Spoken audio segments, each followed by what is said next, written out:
And Sunday we're running out of time, and you have to leave.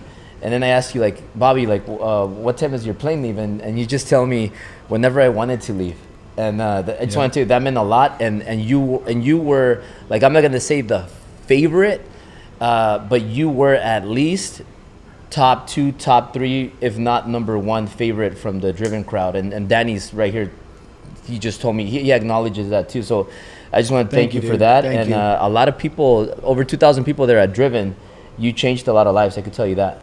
You know, and I easily fall in love with people. And at your event, Albert, I spend so much time with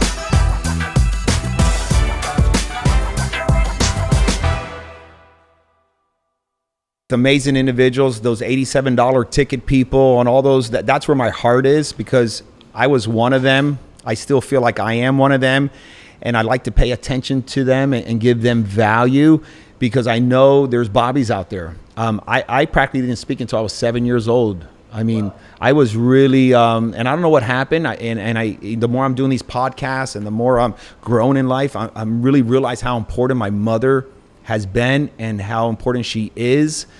And that's some good value I'm getting out of this thing. I came from Richard Brandt. I'm realizing more and more it was all my mom.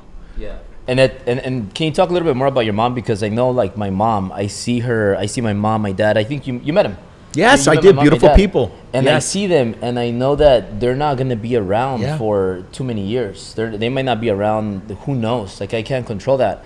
And sometimes, and I'll be completely transparent. Because that's how I am. But my dad and my mom, I love him so much.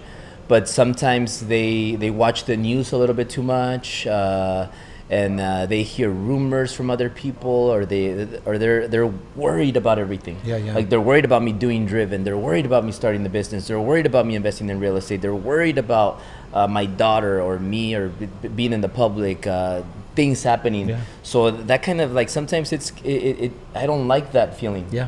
But then I'm like my parents just they love you, but they love you the way they know how to love. So like, and I don't want one day to be like, you know what, I could have spent more time with my parents. Is there something that you could give advice to people on, like, your mom, your dad, and you know, that's something I'm still working on, because I'm all about, you know, full transparency.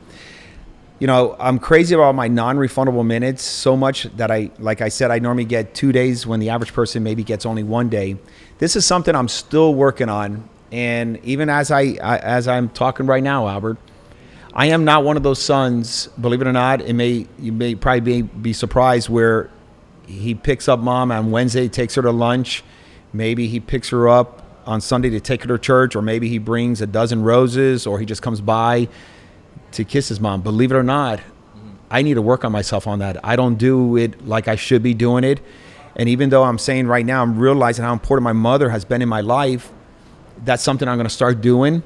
It's not because I didn't love my mother. I just been on this massive, I always get value from my minutes, and I created wealth by that.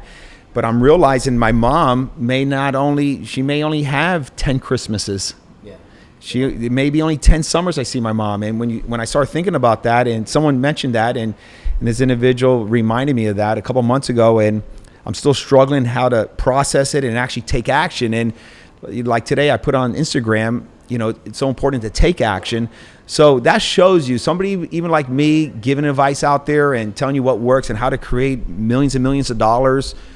I even fall victim to ignoring some of this stuff that I should be paying attention to. So that's why I work on myself every morning for 1.5 hours. You know, we're all human. We're going to go back to the same patterns. We just got to be aware of our weaknesses. And my weakness is I want to create value. But again, I'm kind of missing out with my mom's situation. Yeah. So I'm still figuring that out. And I know, like, dad and the mom, how important the mom and the dad are.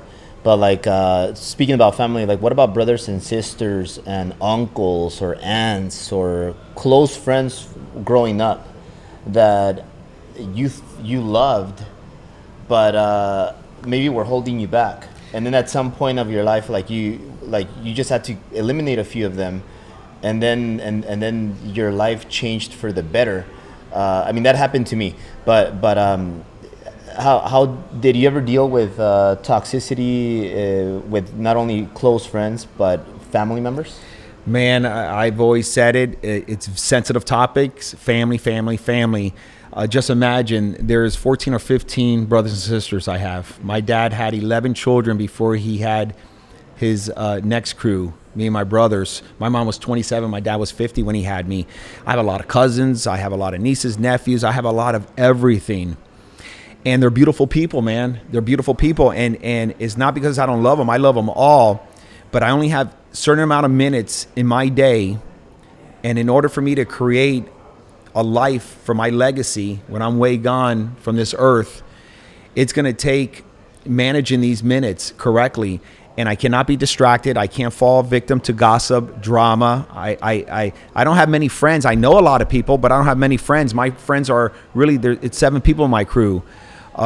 Brandon, his girlfriend, Priscilla, her husband, my 2 grandbabies, and me and Sophie, my wife. That could be 8. That's all I hang around with, because having a lot of people in your life, it's like a full-time job. It's a lot to manage. So think about your capacity. How can you do it? And you can get distracted. There's a lot of personalities in my family. There's a lot of bipolar. There's schizophrenic. There's drugs. I mean, we all have them in our family. It is what it is. Those are circumstances. But what you do about it is the most important thing. And what I choose to do about it is, hey, I'll catch you on the rebound, but right now I got to do what I got to do. I don't tell them that, but that's what I'm telling myself, and that's how I behave, and that's what I actually do. Yeah, so it's normal, because I think a lot of people deal with this, and I think a lot of people get stuck because they take care of everybody else but themselves. And something that I've learned that has worked for me, and I don't know how you feel about this, is do you believe that you need to work on yourself and take care of yourself before you're able to take care of your granddaughters, and everybody else? 1,000%. If you own a business, you're looking to expand or you're looking to grow that business, you have to be, you are the most important asset. And if you don't have it right, and if you don't have outside your place of business, your place of work, whatever you're doing, and if you don't have those core values outside that place that you go to earn money, you're never truly going to be successful, because you're distracted. Something is distracting you out there. And then when you come back in, you're still distracted with that misery. And it's so important to really get your core values. The same core values need to align outside your business, outside your career, and inside your business and career.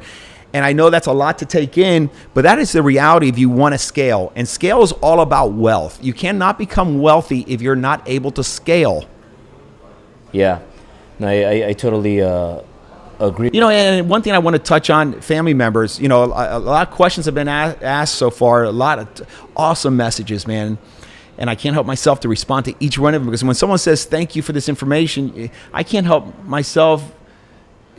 No, you're welcome. Family members, how do I do it, Bobby? You simply don't do it. You just simply distance yourself with a lot of kindness and respectful and a lot of smileness. Because if you try to explain it, you're just going to be caught up in this soup that is just now even more of a distraction. So start distancing yourself.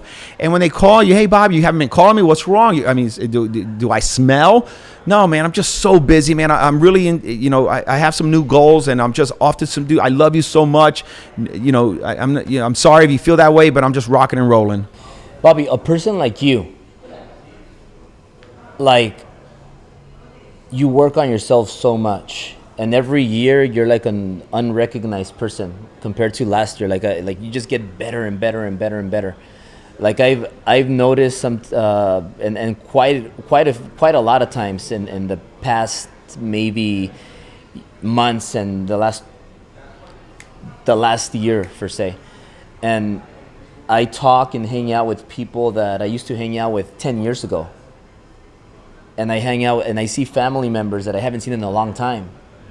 And then I have conversations with them, and the conversations don't flow. Like, I don't know if you know what I understand, but it's like I think, and like, once again, guys, excuse me for being just really transparent, but I am just like, did I just get way smarter in these last few years, or did people just get a little bit slower, and or both, or well, does that ever happen? Yeah, it happens to me all the time, and there, you know, again, it's growing. It's not the fact that you're getting smarter, Albert. What I personally think, based on my experience, you're growing. And when you grow, you scale. You're onto new information that is giving you some sort of reward on how you feel, what's coming at you in life, what you're building, what you're creating. And it's not that anybody's smarter than the next. Again, I failed the 3rd grade. I just finished the 9th grade. I didn't comprehend school. I didn't understand what was being taught to me. So I don't think I'm smart. What I think I do really good, I surrender to growth. I want to always grow each day because I understand when you grow, you're scaling. And if you're looking at my hands, imagine this, your bank account. This is what I have experienced by having this type of behavior, not mindset. It's the behavior, it's the routine. And I started getting rewarded for it. And then I just I just needed to continue growing. But it's very important, watch your growth, because sometimes people want to go from here to here in 24 hours. And you can't do that. This is slow growth, and you don't pivot to the next stage of growth until you maximize the full potential of the stage you're at. I don't care who's telling you this, what courses you're paying for, what information you're paying for, or even if it's for free. Growth happens over long periods of time when you work on it. Don't try to think this is going to be 24 hours that you're going to be a millionaire. It's so important, and that's the reason I'm trying to give good content out here to remind people you too can have more than I have if you just follow these type of patterns that I actually did. I didn't create my wealth by telling people this. Yeah. I created my wealth actually practicing it, and this is the first time I'm just sharing out of my pure heart this year. Yeah.